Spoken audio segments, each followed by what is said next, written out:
My name is Susan Parker.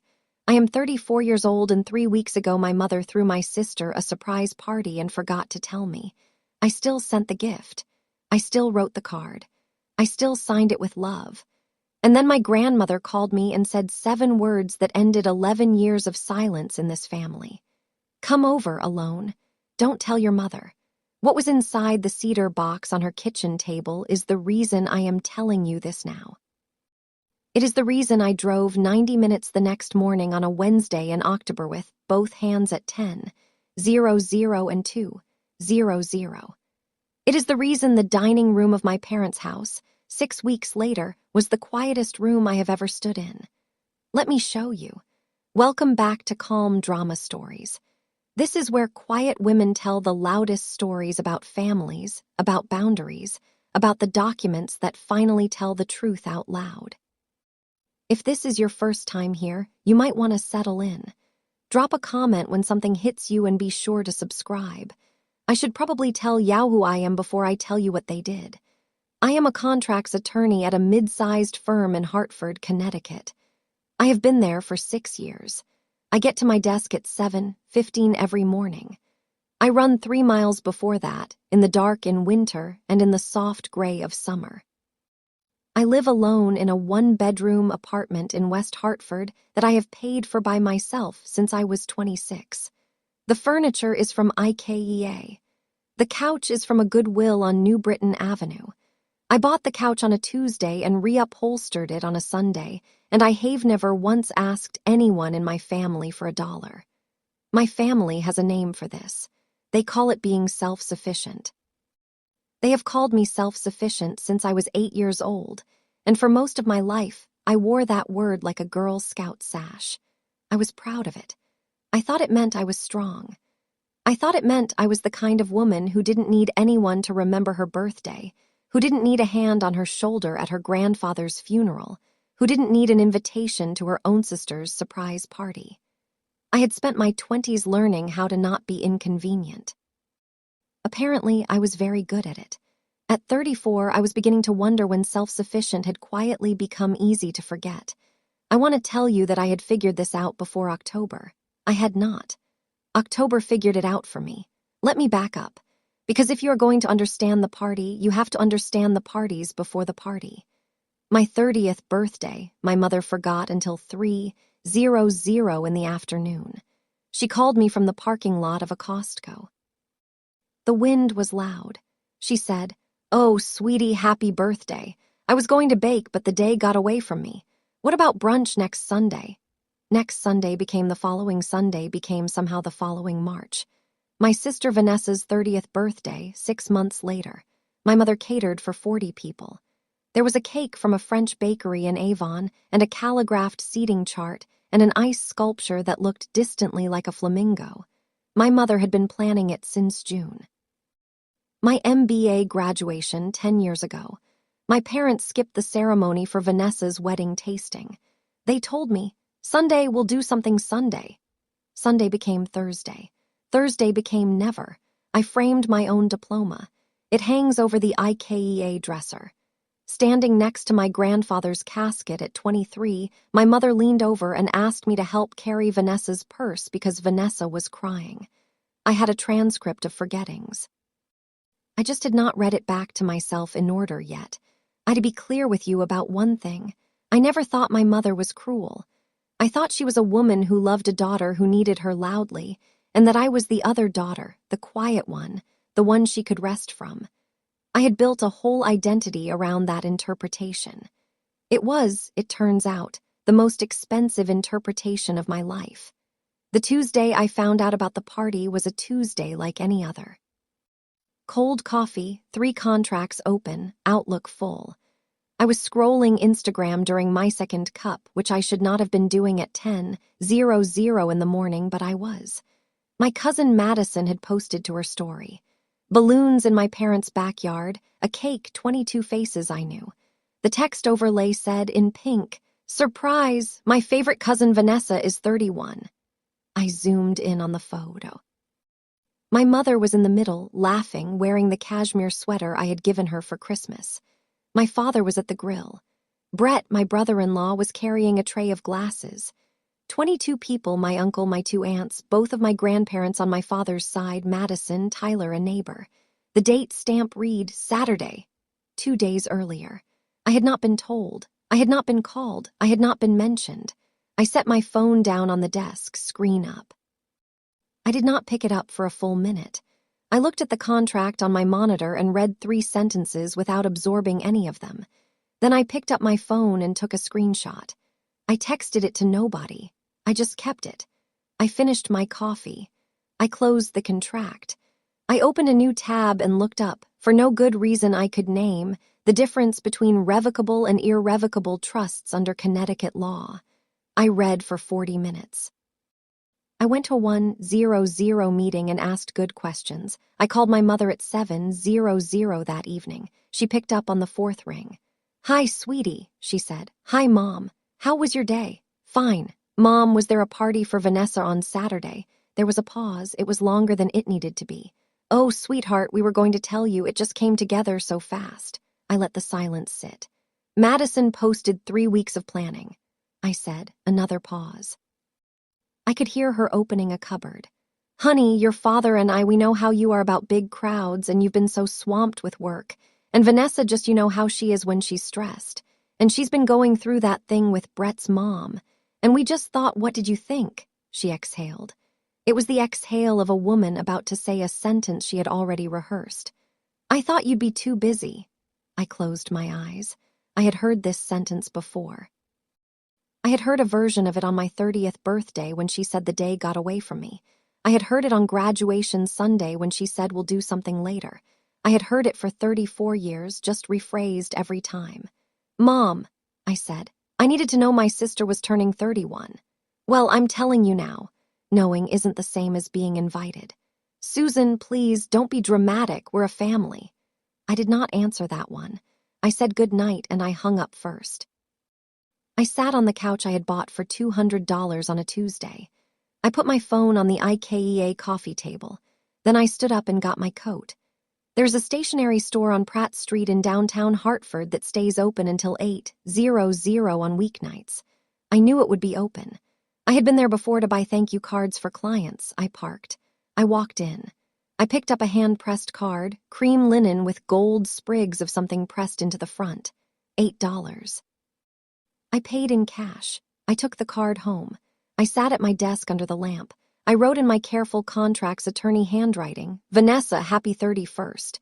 I hope this year brings you everything you want it to. With love, Susan." I read it. I read it again. I did not cross anything out.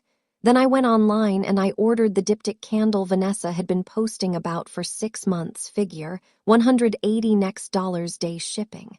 I had it sent to her address. Shipping label populated automatically because I had ordered her things before. The address line read, 12 Maple Lane, Litchfield, Connecticut, my grandfather's old farmhouse. Vanessa had been living there rent-free since the spring of 2019. I had never asked how that worked. I had never thought to ask. The house had gone to my mother. Somebody had explained at the funeral, for safekeeping. Vanessa had needed a place after the breakup with the Chicago boyfriend.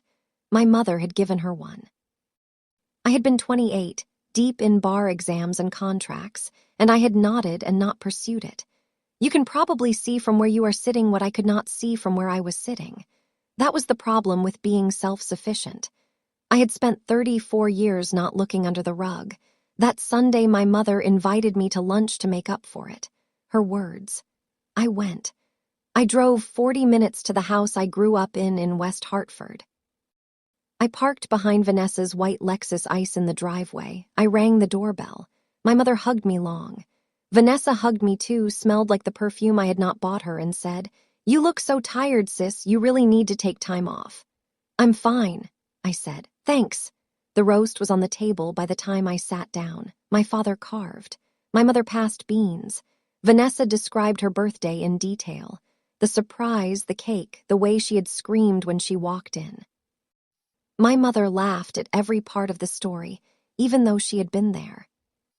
Halfway through the meal, I got up to refill my water from the kitchen pitcher. On the kitchen counter, between the toaster and a stack of mail, sat my diptych candle unopened. the white box pristine. On top of it, the cream linen card I had written unopened. The envelope still sealed, my handwriting visible across the front, beneath both of them a pizza coupon. I did not say anything. I refilled my water. I returned to the dining room. I finished the beans. I want you to note that I did not cry in the car. I did not punch the steering wheel. I drove home at the speed limit with NPR on softly. I went to the gym. I walked on the treadmill for 40 minutes, but somewhere in the back of my brain, a door I had kept locked for 11 years began, very quietly, to creak. Let me tell you about my grandfather because the story does not make sense without him. His name was Theodore Whittaker. We called him Ted. He was my mother's father, and he lived in a white farmhouse at 12 Maple Lane in Litchfield in 3 acres he had bought in 1971 with money he had earned as a high school physics teacher. He retired in 1998. He fixed the porch every other summer. He had a vegetable garden that mostly grew tomatoes and disappointment. When I was 19, I started driving up to his farmhouse on the weekends home from law school. My grandmother was very much alive. I stayed in Litchfield with him only some of the time, and they had a complicated marriage I am not going to litigate here. The point is, he was often alone and I started going up. I did his taxes for fun. I read his state law textbooks out loud on the porch while he weeded. He once said to me with one of his slow Connecticut grins, "Susie, the law is the only family that doesn't play favorites." In the spring of 2015, he was diagnosed with pancreatic cancer. He had 3 months. I drove up every weekend from school. I held his hand when the morphine made him think it was 1974. Vanessa came once for 4 hours on Mother's Day. She cried in the kitchen, and my mother told me to bring her tissues. At the funeral, my mother told me, leaning down at the casket, to help Vanessa pull herself together. I did. I was 23. I had loved my grandfather in a way that did not have to be earned, which was the only love in my family that did not. The house, my mother explained that afternoon, would come to her for safekeeping. I did not ask any follow-up questions. I was 23. I trusted her. That was the mistake. I want to introduce you to one more person before we get to the cedar box because she is the one who put it there. My grandmother, Vivian Whittaker, is 79 years old. She lives alone now in the old farmhouse her sister left her, in Litchfield County, about 40 minutes north of where my grandfather's house used to be. She wears wool cardigans in October. She does not own a microwave. She makes coffee on a stovetop percolator and pours it into a mug that says, "World's okayest grandma," which my cousin Tyler gave her as a joke in 2011. She does not call me often, maybe 4 times a year. She is not the kind of woman who calls for small talk. The call came 21 days after the surprise party. It was a Wednesday, 7:14 in the evening. I was in my apartment in pajamas making pasta. The water was just starting to boil. The screen lit up. Grandma Vivian, I picked up brightly. I always picked up brightly with her because she liked it when I sounded like a normal granddaughter, which I rarely did. "Hi, Grandma." "Susan, just that, just my name. No hello." I turned the burner down Totwo. "Grandma, is everything okay?" She said it like she had been rehearsing. "Come over. Alone. Don't tell your mother." I gripped the wooden spoon.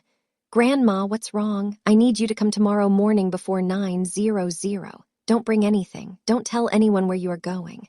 Grandma, is it your health?" "Are you? It is not my health. I will see you tomorrow." She hung up before I could answer. My pasta water boiled over and hissed onto the burner.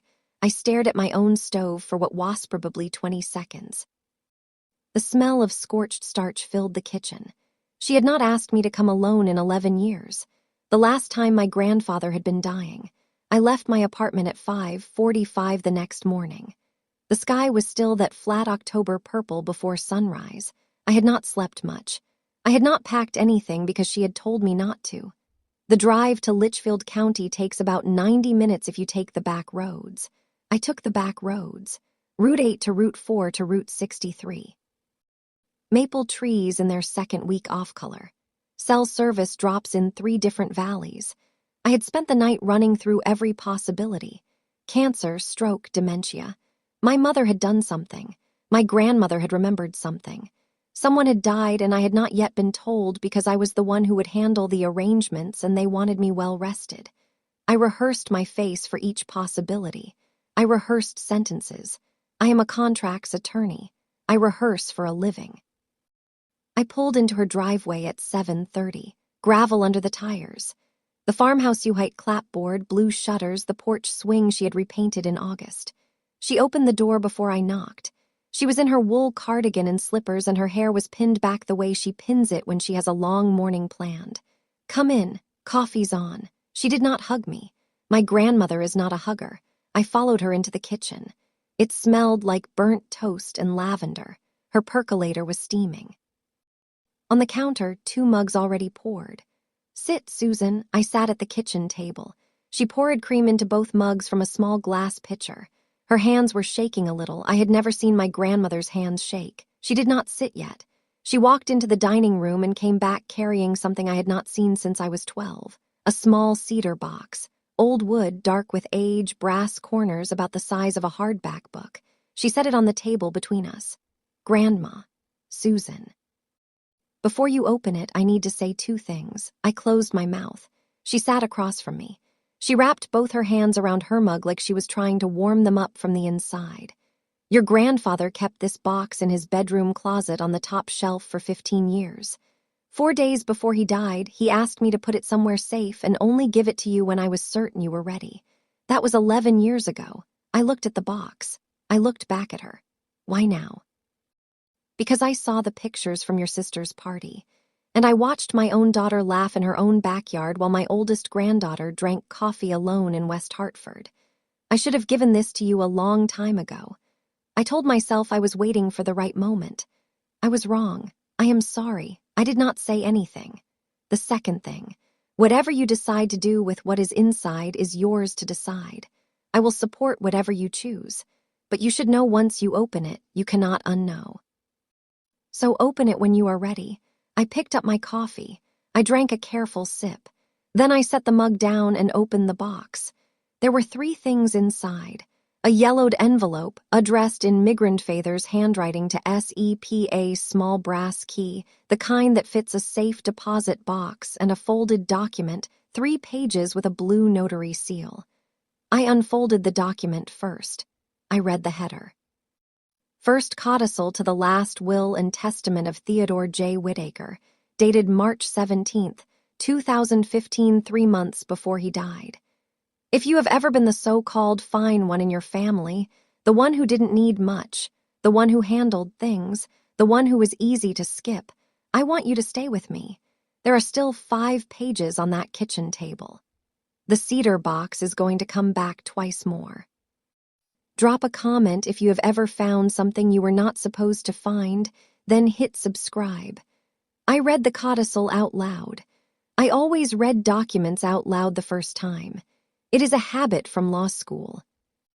"I, Theodore J. Whittaker, of sound mind and body, do hereby revoke all prior provisions of my last will and testament regarding the real property located at 12 Maple Lane, Litchfield, Connecticut, and the personal trust fund identified as account number 4711, A held at First National Bank of Hartford." I stopped. I took a breath. "And I direct that both shall pass directly and irrevocably to my granddaughter Susan Vivian Parker upon my death, free of any control, guardianship, or trusteeship by Carol Whittaker Parker."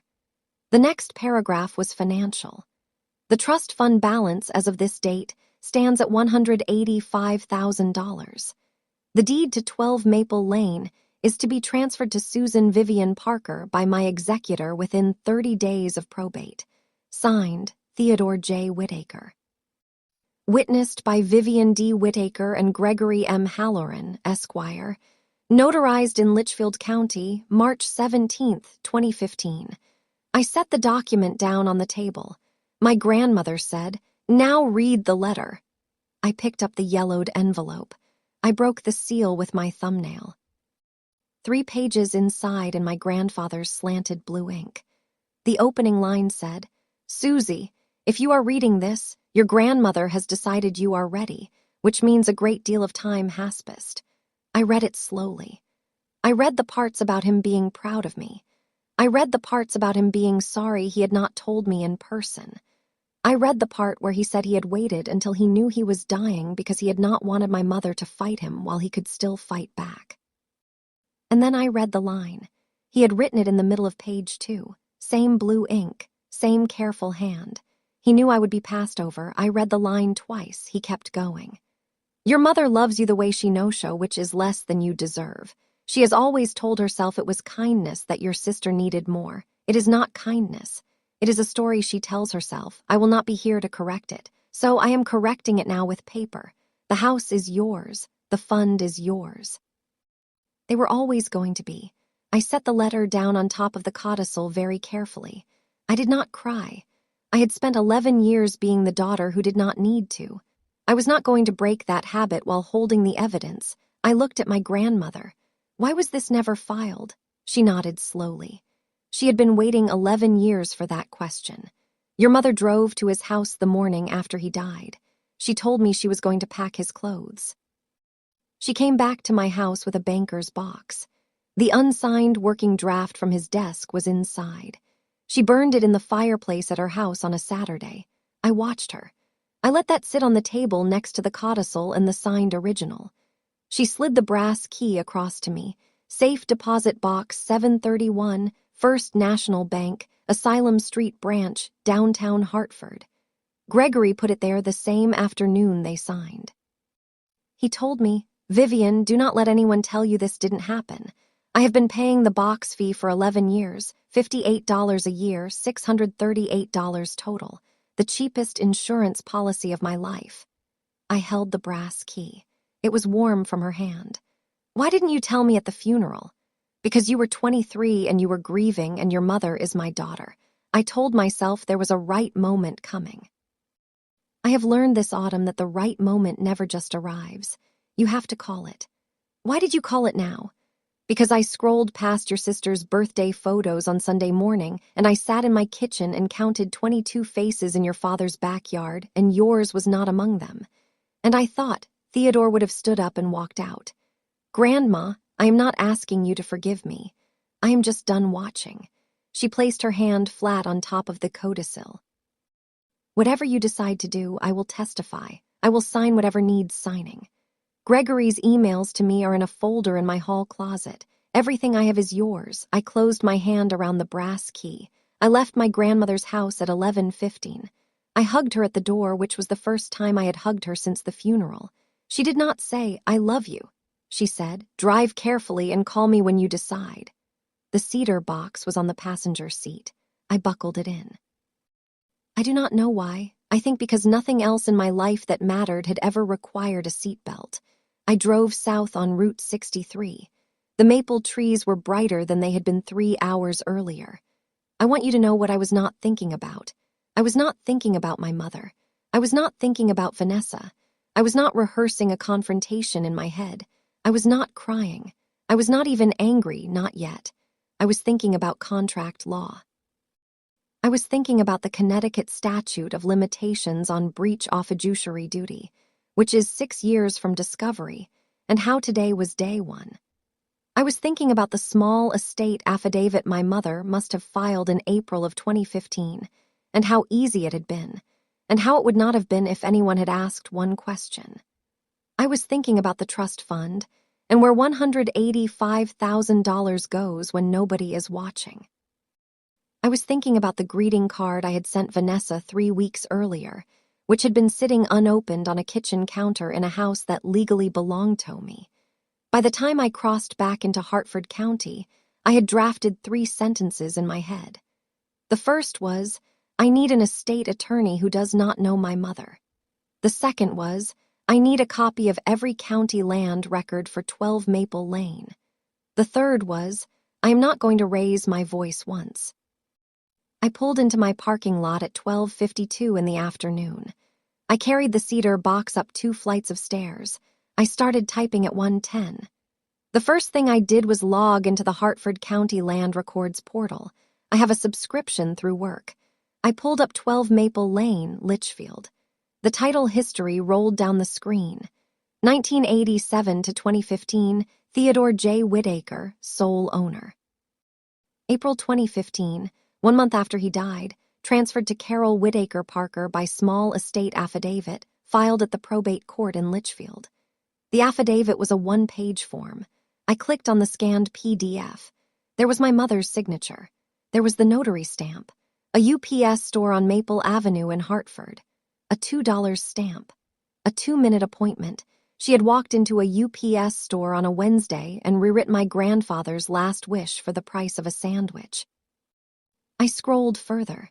November 2019, transferred from Carol Whitaker Parker to Vanessa Whitaker Parker. Consideration listed, $1. The deed was a quick claim, signed at a real estate closing office in West Hartford. $1. I pulled out the codicil from the cedar box. I laid it next to my laptop. I read the line about free of any control, guardianship, or trusteeship by Carol Whitaker Parker. Then I read the small estate affidavit, which stated in box 3 that the deceased left no will and no codicil known to affiant. The affiant being my mother, filed under oath. In Connecticut, that is not a misunderstanding. That is a sworn false statement on a probate court filing. That is fraud on the court. I sat back in my chair. I exhaled slowly. I want to tell you that I felt vindicated. I did not. I felt something colder than that. I felt the way I feel in a deposition when the witness contradicts a document I am holding. I felt prepared. Then I opened another tab. I typed in Vanessa Parker, MBA. LinkedIn came up first. Boston University Questrom School of Business. Master of Business Administration. 2017 to 2019. I knew Boston University's tuition for a 2-year full-time MBA. I had looked at it myself 10 years earlier. $98,000 plus or minus. I opened a third tab. I typed in Vanessa Parker Wedding Mystic Seaport. There were 8 vendor photo credits. There was a venue page. I started a spreadsheet. I have always loved spreadsheets. They're the polite way my brain processes ugly information. Column A, dates. Column B, source. Column C, amount.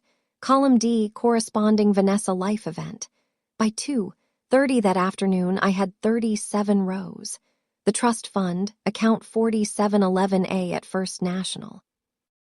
My grandmother had given me the account number. Gregory had emailed it to her in 2015 as part of the executor file. I called First National's records department at 2:40. I gave them the account number and my mother's name. I said I was inquiring about a fiduciary matter and would be following up with a subpoena from an estate attorney within the week. I asked for the withdrawal history. The woman on the phone hesitated. I said the magic words, "The trustee is the subject of an inquiry by the beneficiary." She put me through to compliance. By 4:00, I had the printout in my email. Carol Parker, as listed trustee, had made the following withdrawals from account 4711, a September 2017, $94,300 wired to Boston University bursar's office. December 2019, $22,800 wired to Lexis Financial Services. August 2022, $31,400 wired to Mystic Seaport Catering and 3 vendor accounts. Plus, $36,500 in smaller withdrawals across 8 years, listed as household. Total drawn, $185,000. Balance remaining, 0. I sat at my kitchen table and I stared at the printout. 11 years, a signature on a kitchen table form, a $2 notary stamp at a UPS store, a quitclaim deed for $1. A trust fund balance ticking from $185,000 to 0. 1 wire at a time to fund an MBA I did not get to attend. A Lexus I did not get to drive. And a wedding I did get to attend where I had given Vanessa a Cuisinart food processor I had paid for with my own money. I do not break easily. I had not broken at my grandfather's funeral. I had not broken at 30 when my mother forgot. I had not broken at the kitchen counter on Sunday when I saw the unopened card. I broke a little at 4:30 on a Thursday in October holding a First National printout. Then I closed my laptop. I put my on. I walked 1 block to a bar called The Lookout. I ordered a glass of red wine. I took out my phone. I called a man named Mason Wheeler. Mason Wheeler is 41 and runs a 3-partner estate firm out of a converted brownstone on Trumbull Street. I had met him at a Hartford Bar Association mixer in 2024. He had given me his card and told me, half joking, that contracts attorneys make the best estate clients because they read the fine print. He picked up on the second ring. Susan Parker. Mason, I need an hour of your time tomorrow morning. It is going to be ugly. 9:00 a.m. or 11:00 a.m. 9:00.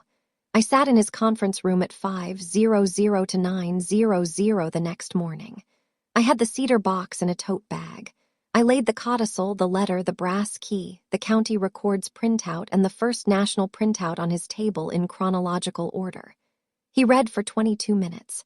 He took 2 pages of notes. He whistled once softly when he hit the small estate affidavit. The codicil was never filed, he said. Correct. Then it is worse for them and better for you. Connecticut has a 6-year statute of limitations on breach of fiduciary duty, but the discovery rule applies. Your clock started yesterday. I nodded. Susan, I need to be careful with you. You are a lawyer. You will want to do this yourself. Don't. I won't. He set down his pen. Tell me in 1 sentence what she said to you on the phone Tuesday. I closed my eyes. She said, I thought you'd be too busy.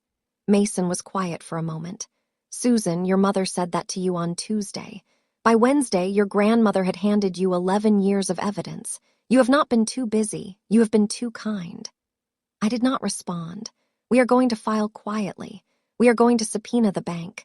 We are going to ask your grandmother to swear an affidavit. And then we are going to do this in 1 room in person with everyone in it.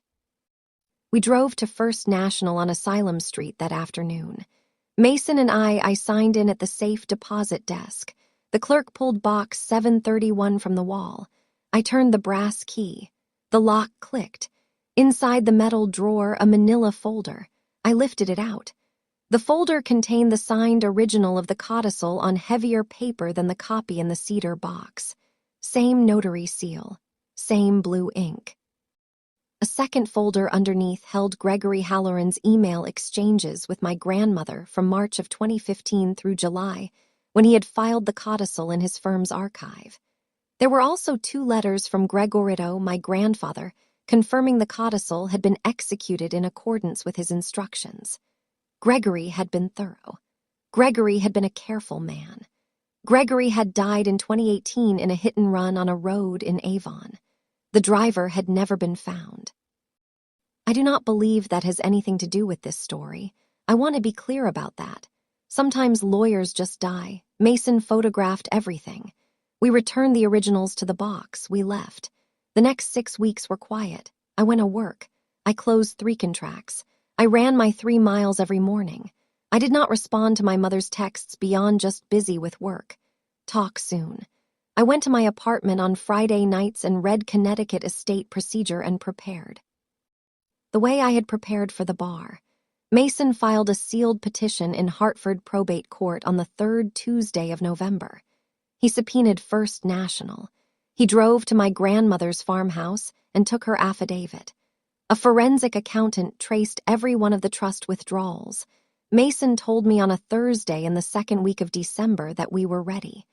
I told him I wanted to do it on a Sunday, the same day of the week as the surprise party. I sent the text on a Tuesday afternoon. It went to my mother, copy blind to my father. I'd like to come over Sunday at 2:00. I have something family-related to discuss. Please have Dad, Vanessa, and Brett there. I'd also like Aunt Margaret and Aunt Lynn to come if they're available. I added 1 more line. Grandma will be joining us. I hit send. I set my phone face down on my desk. I returned to my contracts. My mother called within 10 minutes. I picked up on the 2nd ring because picking up on the 1st ring would have looked rehearsed and picking up on the 4th ring would have looked rude. Sweetie, what is this? Why so formal? Can't you just come for dinner? I'd prefer Sunday at 2:00 with everyone. Margaret and Lynn don't need to be involved in family business. I'd like them there. You're scaring me, Susan. Is this about the party? Because we already talked about the party and honey, I Sunday at 2:00. She paused. I could hear her breathing change. Of course, sweetie, of course. Sunday at 2:00, I'll make a roast. She hung up.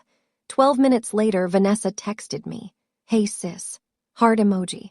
Mom said you have something to share Sunday. Just checking in. You okay? Want to grab coffee before? It was the first time Vanessa had texted me without a request attached in 4 months. I did not answer. If you have ever been the calm one in a chaotic family and felt that calm being mistaken for not caring, I see you. Stay with me. Sunday is 2 beats away. The cedar box is already on my kitchen table. Drop a comment with one word that describes how you would have felt holding that brass key. Then hit subscribe so you do not miss what happened in that dining room. I did not answer Vanessa's text. I did not answer the follow-up text 2 hours later, which said, okay, weird vibe. But love you, sis. Heart emoji. See you Sunday. I want to tell you what was happening on the other end of that text, though I only learned it later from Aunt Margaret. My mother spent the rest of Tuesday evening calling people. She called Vanessa first. That was the heart emoji text. She called Aunt Margaret next and said, in a voice Aunt Margaret described as honey poured over gravel, that Susan was having one of her dramatic moments and would Margaret please come Sunday and help diffuse it. Aunt Margaret said she would. My mother called Aunt Lynn at 9:00. Aunt Lynn was less polite about it. Aunt Lynn said, Carol, what did you do? And my mother said, I have no idea what she is talking about. Aunt Lynn told me later she could tell from the cadence of the sentence that my mother knew exactly what she was talking about. Aunt Lynn had been married to my mother's brother for 41 years. She knew her sister-in-law's lying voice better than her own husband's whistle. By Wednesday morning, my cousin Madison had called me. She had heard from her mother. She said, Susan, what's going on? I said, Madison, I'll see you Sunday. She said, should I come? I said, only if you want to. She came. I spent that week the way I spend the week before a deposition. I slept 7 hours a night. I drank water. I ironed 2 outfits and chose the second one. I did not look at my phone after 8:00 in the evening. I let it ring. By Saturday night, the cedar box was on my kitchen table beside my briefcase, beside the keys to my car. I went to bed at 10:00. I slept 8 hours. I have not slept that well since I was 12.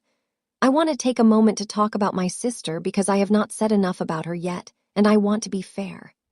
Vanessa Whittaker Parker Vanessa Parker Holland by Saturday afternoon, I suppose she would prefer, is 3 years younger than I am. She has always been the easier daughter to love loudly, which my mother had mistaken for the only daughter to love loudly. As a child, she had asthma. As a teenager, she had anxiety. As an adult, she had a Bachelor of Arts in Communications from a small private school in Vermont. And then an MBA she had not paid for. And then a marriage to Brett Holland, who managed a restaurant in West Hartford and was, I think, doing his honest best. Vanessa is not a scheming woman. I want to be clear about that. She is not the kind of person who would have looked at the title transfer on 12 Maple Lane and asked questions. She had been told when she moved in 2019 that Mom was helping her get on her feet. She had not asked which feet or whose. She had accepted gifts the way she had been raised to accept gifts, as evidence of being loved. I do not blame Vanessa for not asking when she was 18. I do not blame her for not asking at 25.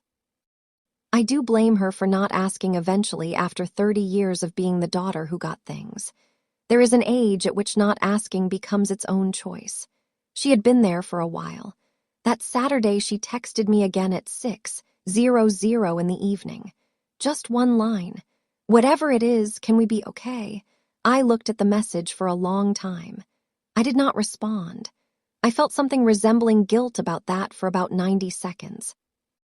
Then I closed my phone, and I picked up the cedar box, and I carried it to the front seat of my car. Sunday morning, December 14th, 6:00 a.m., I had laid out my clothes the night before. Black slacks, white silk blouse, navy blazer, the same outfit I wear to a deposition, because the same outfit means I do not have to think about what I am wearing while I am thinking about what I am saying. I made coffee on the same stove-top percolator my grandmother had taught me to use. I drank it black. I made oatmeal. I ate it slowly. I put my briefcase on the kitchen counter and I went through it one more time. Inside the briefcase, the original codicil, 3 pages, notarized, signed by my grandfather, witnessed by my grandmother and Gregory Halloran. My grandfather's letter to me, 3 pages, handwritten, photocopied. The original was in a safe at Mason's office. The Hartford County land records for 12 Maple Lane, 8 pages, printed at the office, highlighted in 3 places. The first national withdrawal history for account 4711A, 12 pages, tabbed. The forensic accountant's summary report, 3 pages on Mason's firm letterhead, cover page only. My grandmother Vivian's signed affidavit, 2 pages.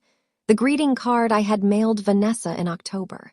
Cream linen, gold sprigs. My grandmother had brought it to me 3 weeks earlier. She had been at Vanessa's house for Thanksgiving cocktails and had quietly slid it off the counter into her purse while Vanessa was in the bathroom. Unopened, sealed, my handwriting on the front still in its envelope. 1 thumb drive backup of everything. The cedar box, I had emptied it. It was its now. The empty space was, I had decided, the point. I closed the briefcase. I put on my coat. The cedar box rode in the passenger seat. I buckled it in. The briefcase went in the trunk. Mason had texted me at 5:30. Standing by. FaceTime at 2:05. You've got this. I had not asked for the encouragement. He had given it anyway. I appreciated it. I started the car. I pulled into my parents' driveway at 1:58. There were 4 cars besides my father's. Vanessa's white Lexus is, Brett's gray Subaru, Aunt Margaret's Volvo, which my mother had not been expecting until 2:15 and which had already arrived.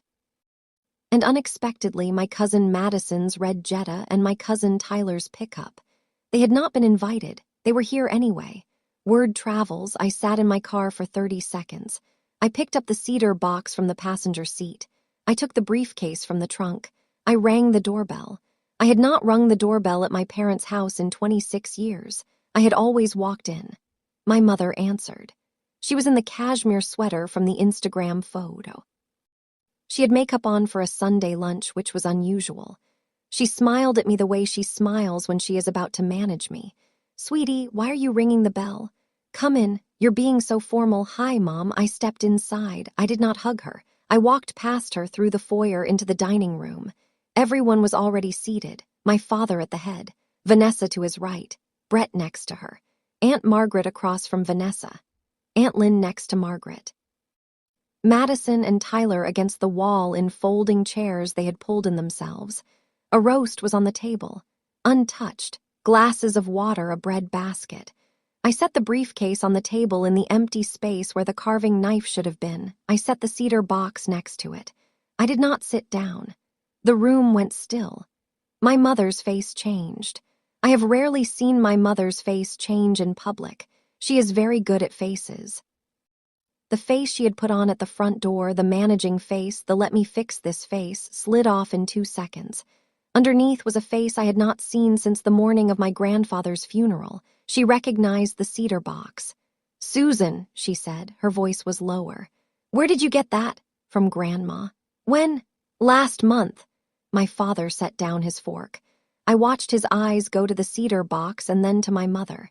He recognized it too. Aunt Margaret looked at my mother, looked back at the box, said, "Carol, what is this?" My mother put one hand on the back of her chair. "Susan, sweetheart, whatever you think is in there, let's just sit down and have lunch, and then we can—" "Mom, sit down, please." She did not sit down. I heard the front door open. I had not closed it all the way. My grandmother walked in. She was in her wool cardigan and a pair of low boots, and she had not knocked because she had told me she was not going to knock. She walked down the hallway, slow, deliberate. She stopped at the head of the dining room opposite my father. She set her purse on the sideboard. Then she looked at the room, and she said, in the same voice she had used on a Wednesday evening 28 days earlier, "Come over alone. Don't tell your mother." A pause. That is what I had to say to my granddaughter to give her what was already hers. I opened the briefcase. I want to walk you through this carefully because I had rehearsed it. I had laid the order out 3 times the night before on my kitchen table. I knew which page came when. I took out the codicil first. 3 pages, notarized. I set it in front of my father, who was the closest. This is the codicil to Grandpa Ted's will. He signed it in March of 2015, 3 months before he died. It was witnessed by Grandma and by his lawyer, Gregory Halloran. I took out my grandfather's letter. I set it next to the codicil. This is the letter he wrote to me the same day. Grandma kept it for 11 years. I took out the county land records. These are the records for 12 Maple Lane, transferred to Mom in April of 2015 by small estate affidavit, sold to Vanessa in November of 2019 for $1. I set the printouts down. I took out the first national withdrawal history. This is the trust fund, account number 4711A, balance March 2015, $185,000. Balance today, 0. I took out the forensic accountant's cover page. I set it on top. This is the report from a forensic accountant, every withdrawal traced. Mom signed for each one as trustee. I did not say anything else. Vanessa was the first to speak. Her voice was thin. Wait, 12 Maple Lane. My house, Mom, what is my house? My mother did not look at Vanessa. She looked at the cedar box. I picked up my grandfather's letter. I started reading. I read the opening line. I read the line about being proud of me. I read the line about him having waited until he was dying. Then I read the middle of page 2. I read it slowly. I did not raise my voice. He knew you'd be passed over. I looked up. My mother's hand was on the back of her chair. Her knuckles were white. I kept reading. Your mother loves you the way she knows how, which is less than you deserve. She has always told herself it was kindness that your sister needed more. It is not kindness.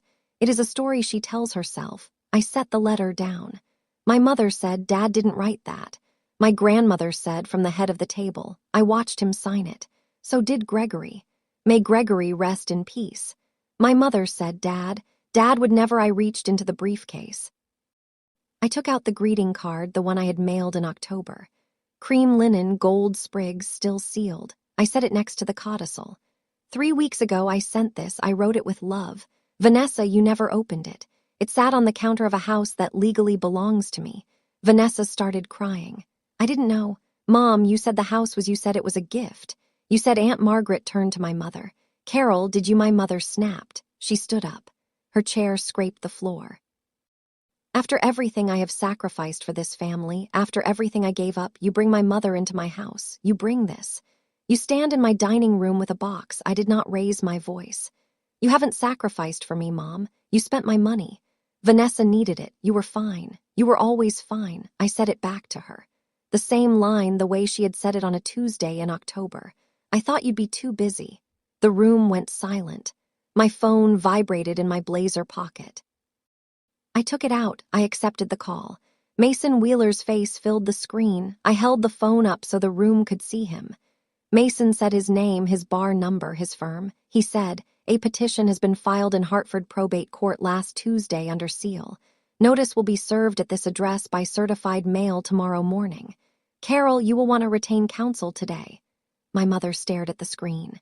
You're suing me, she said. I'm unstealing, I said. There is a difference. My father had not spoken yet. He had been looking at his hands. He had hands like an engineer, square fingers, the right thumbnail still slightly purple from where he had hit it with a hammer at Thanksgiving. He folded his napkin once. He folded it again. He looked up. Susie. Dad, I knew, my mother said, sharper than I had ever heard her. Richard, don't. He did not look at her. I knew about the codicil. Your grandfather told me the week before he died. He told me he had taken care of you. I told your mother to file it. She said she would. I should have made sure. I'm sorry, Susie. I looked at him for what felt like a long time. Probably it was 4 seconds. Dad, I appreciate you saying that. I know it doesn't, but you watched for 11 years. He nodded. He did not argue. I needed you to make sure. I know. I did not say anything more to him. There was nothing else I had a word for in that room. In that minute, my grandmother said from the head of the table, Carol, you need to call a lawyer today. My mother sat down. She stared at the cedar box. She did not say anything. 6 months later, in the second week of June, the Hartford probate court entered judgment. The codicil was admitted. The small estate affidavit was vacated. The title to 12 Maple Lane was ordered transferred back to me. Vanessa was given 90 days to vacate. Brett found them a 2-bedroom rental in West Springfield. My mother was ordered to repay $47,000 in directly traceable household withdrawals.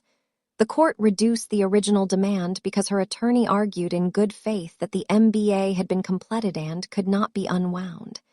I accepted the reduction. I had never wanted everything. I had wanted the truth on paper. 3 months after that, Vanessa's Lexus was repossessed. She had been refinancing the note for 2 years. When the trust money stopped, the math stopped. Aunt Margaret stopped speaking to my mother in March. Aunt Lynn stopped in April. My cousin Madison called me on a Wednesday in May and said, "I should have told you about the party as soon as I posted it, and I'm sorry." I thanked her. I told her it was not her job to know. My mother did not call me. My father sent me one text on my birthday in April. "Just thinking of you, Susie. Love, Dad." I did not respond. I have not responded yet.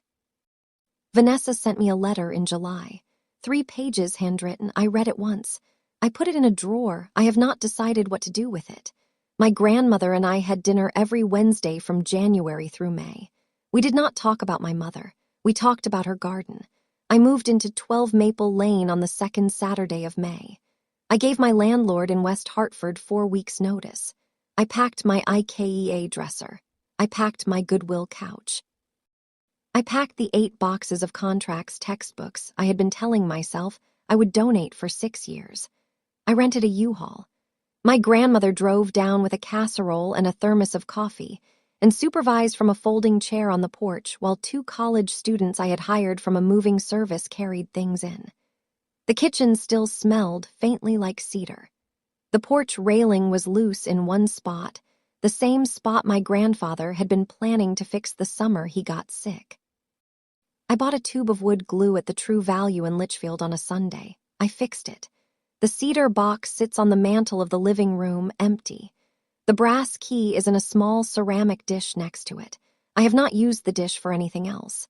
The greeting card I had written to Vanessa, my grandmother's affidavit having served its purpose, I took out one evening in June. I read what I had written. I smiled once because I had meant every word at the time. Then I put it through the shredder. It is October now, 1 year since the surprise party. I am sitting on the front porch of 12 Maple Lane. There's a mug of coffee on the railing. The maple trees my grandfather planted in 1974 are in their 2nd week of color, the same way they were the morning I drove up to my grandmother's house. Madison called this morning. She asked if I wanted to come to her own birthday in November. I said yes. My grandmother is coming for dinner tonight. She is bringing the casserole. I think about something my grandfather said to me on this porch, the summer I was 21, the summer before he got sick. He said, "Susie, the law is the only family that doesn't play favorites." He was wrong about that. My grandmother showed up too. I drink my coffee. Being called self-sufficient was never a compliment in my family. It was a permission slip to give me less. And the day I stopped accepting that permission, I did not have to raise my voice once. I just had to open a folder, set a cedar box on a dining room table, and let the documents say what I had spent 34 years being too polite to say out loud. That is my story. A cedar box. A brass key. 11 years that got their answer. If you have ever been the fine one, share this with someone who needs it. Drop a comment, hit subscribe, and I will see you in the next one.